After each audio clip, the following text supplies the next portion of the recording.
This is Lisa from Mobile Tech Review, and today we're going to look at the Lenovo ThinkPad X240. This is Lenovo's 12.5-inch ultra portable with incredible battery life and a lot of ports, and we're going to look at it now. Here it is. I know several of you have been waiting for this, the Lenovo ThinkPad X240.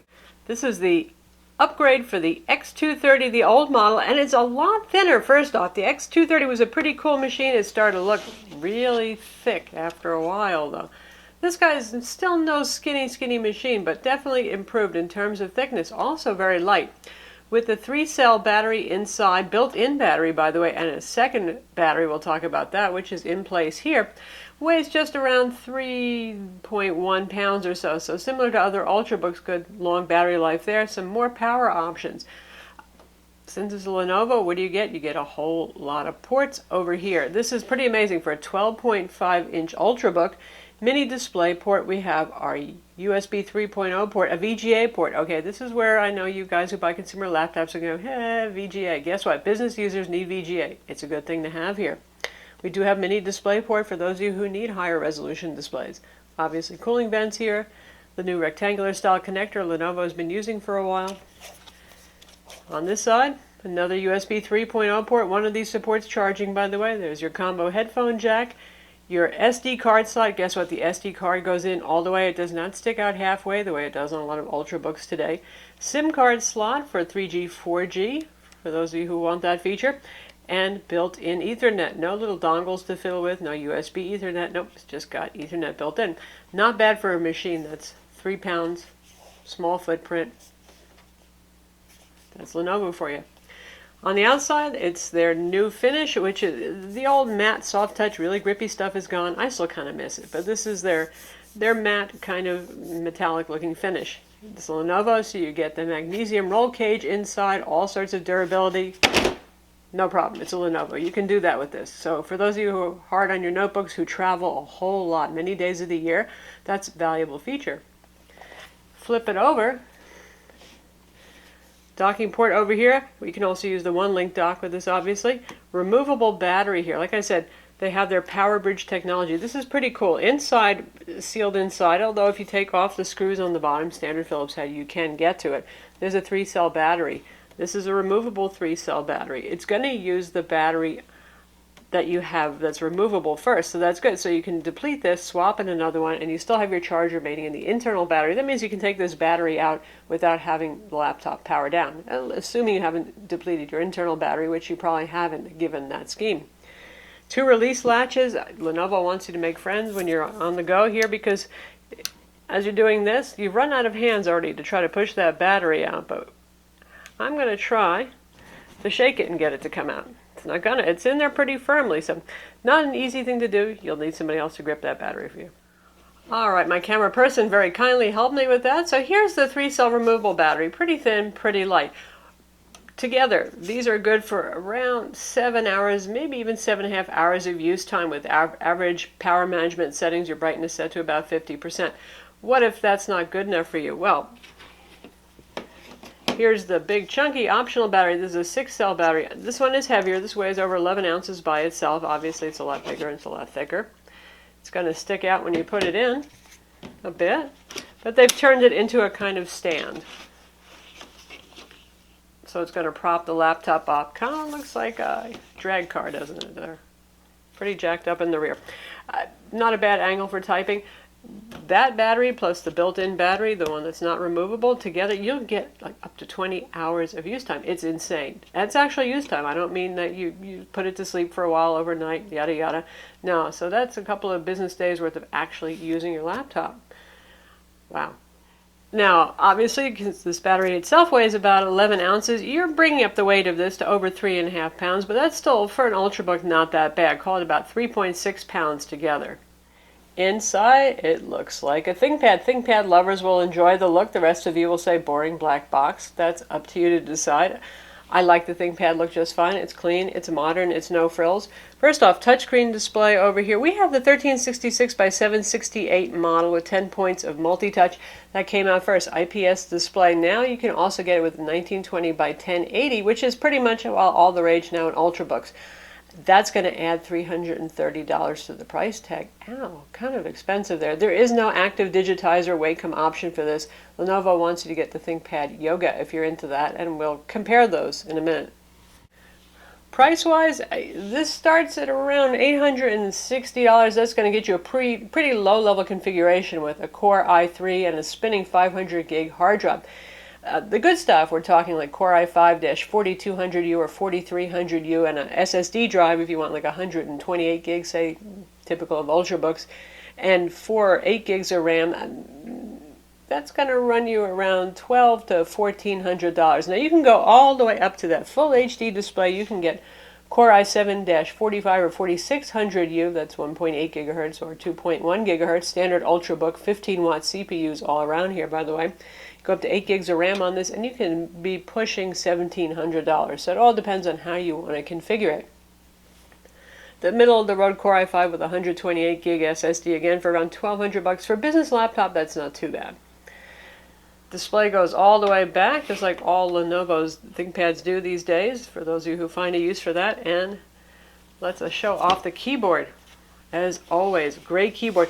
One of the advantages of this being thicker, say, than the X1 Carbon or even the ThinkPad Yoga is there's more room for key travel, and the keys are just so nice and damped. You don't hear them clacking at all. Silent. Nice feeling. So you're not going to have jarring fingertips. Lots of key travel here. One of my favorite keyboards on Ultra Portables. Dell and their XPS 13 and the XPS 12 also have excellent keyboards, and this one, really nice, one step up for those of you who tried the ThinkPad Yoga or the Yoga 2 Pro, or even the X1 Carbon and said, well, a little bit more travel tactile feel. Smile-shaped keys, a little bit concave, so you stay located right there. FN row up top. This area over here has gotten a little bit deeper, a little bit more area to rest your hands on. And yes, it is backlit, and as usual, you hit the FN plus the space bar to turn your backlighting on and off. One thing to notice here is Lenovo's updated trackpad. Some of you traditionalists in ThinkPad land will probably bemoan this. No discrete buttons anymore up here. It's all about being buttonless. So if you want to use the track point up here, buttonless click, buttonless click. I don't have a problem with it. It works pretty well. Nice, large, responsive, a little bit of drag on it. It feels good. And there's nothing much you can do about it. That's what Lenovo's moving to, folks. If you want a ThinkPad, you're going to have to live with that. But again, I like it. Fingerprint scanner, if you want that, is right over here on the machine. Keys are all normal size. We have our oversized shift and enter keys on both sides right here. A little D-pad with the page up, the page down over here.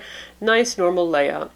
And for those of you trying to decide between the ThinkPad Yoga, that's right here, and the Lenovo ThinkPad X240, here they are, just ever so slightly larger footprint on the Yoga model of the ThinkPad.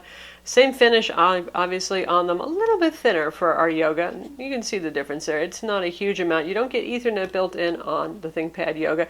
You do have the option of the Wacom digitizer here, and here in the US, the full HD is the standard model on the ThinkPad Yoga, which starts at $12.99.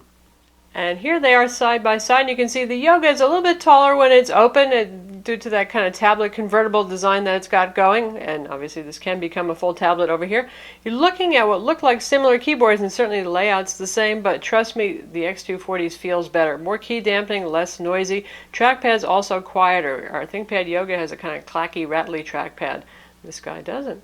This one has the full HD display versus the 1366 by 768 on our particular model. Both of them are what I would call semi-matte, semi-gloss. They have an anti-reflective coating on them to help reduce glare a bit.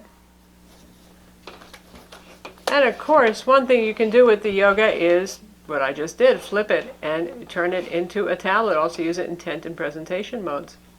So in terms of internals and upgradability, the X240 is pretty impressive for an Ultrabook. It has a standard 2.5-inch drive bay. It has one RAM slot, so you can actually upgrade RAM yourself. Of course, the wireless card is socketed. And there's a little mSATA bay that can be used for a caching drive. Say if you got the 500 gigs conventional spinning hard drive and you want a caching drive to speed up boot and program load times, or alternatively, that can be used by the 3G, 4G card. Again, 1366 by 768 or full HD, the choice is yours. For a $300 difference, $330, you can go up. For RAM, you can order it with 4 or 8 gigs of RAM. Obviously, since there's a RAM slot, you could upgrade it yourself if you wanted to later. And for CPUs, you're all looking at Haswell, 4th generation Intel Core i3, i5, and i7 CPUs. And these are all the traditional 15-watt Ultrabook CPUs. Nothing fancy like the 28-watt CPU that's used in the Asus ZenBook UX301 we just covered recently. So you can get the i4200U, the i4300U Core i5 models. You can get the 4500 or the 4600 Core i7. For the Core i3, it's the usual 40-10U, which does not have Turbo Boost, unlike the other CPUs. You can get it with Windows 8 Standard, Windows 8 Pro, and even Windows 7 for you retro kind of folks.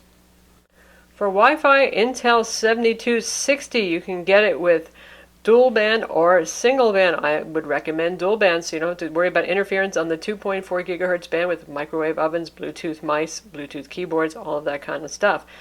Bluetooth is optional, but the funny thing is it's usually built into those two Intel adapters, so I wouldn't put much stock in what Lenovo says in their spec sheet. Now, it's your standard Ultrabook. It's more than capable of office, web browsing, social networking, streaming, HD and full HD video. Light coding for those of you who are programmers. Some working with Photoshop's just fine too. Not really a gamer. You can play Civ 5 that plays on Ultrabooks just fine, and older games, 3D games, the Metro Live Tile games, but it's not meant for Battlefield 4 at medium or high settings. You might eke out at low settings maybe, but the fan will go whirr. Speaking of the fan, not too terribly loud a machine, but Lenovo is not shy about turning the fan on. When we ran our benchmarks, even some of the ones that really don't run on that long and wouldn't necessarily kick up the fan, in some Ultrabooks like Cinebench, we did hear the fan. It's your usual Ultrabook, it's a little on the high-pitched end, but it's nothing raucous or annoying. It's no Sony Vaio Flip 13, don't worry about it. It's not a vacuum cleaner. In terms of synthetic benchmark performance, on PC Mark 7, it scored a 4278 for our Core i5 model with 8 gigs of RAM and a 256 gig SSD. That's not the fastest we've seen. Usually we see more like 48, sometimes even 4900, so not sure why that is. It feels like a spirited enough performer. 3D Mark P815, that means the performance test, and that's pretty much par for the course for the Intel HD 4400 graphics, which is your one and only option for graphics on this. W Prime computed Pi in 22.94 seconds. Geekbench 3 single core 2478 4794 for the multi-core test. Those are pretty par for the course for a machine with the Core i5 Haswell inside. Cinebench R15 for the CPU test 232, which again is pretty much par for the course here. The display on our 1366 by 768 IPS model is responsive to multi-touch, works just fine. Color gamut, you're not a display enthusiast, you're probably not a Photoshop jockey if you're going to get the lower resolution display on this. And color gamut, you're looking at Adobe RGB that is under 50%, so not real wide color coverage here. The contrast is good, viewing angles are pretty good. The little matte coating on this has some effect, but not bad. You can see how it looks. It manages to stay quite viewable there. So yes, it's plenty nice enough for enjoying photos and watching a movie. If you're a graphics professional of any sort, you're probably going to want the full HD, which should have somewhat higher color gamut. So how about sound? Obviously this is a business notebook first. We're going to look at our review of the Dell XPS 12 with Haswell. Really more of a ThinkPad yoga competitor, but we're going to play that video so you can hear what it sounds like. This is 68% volume.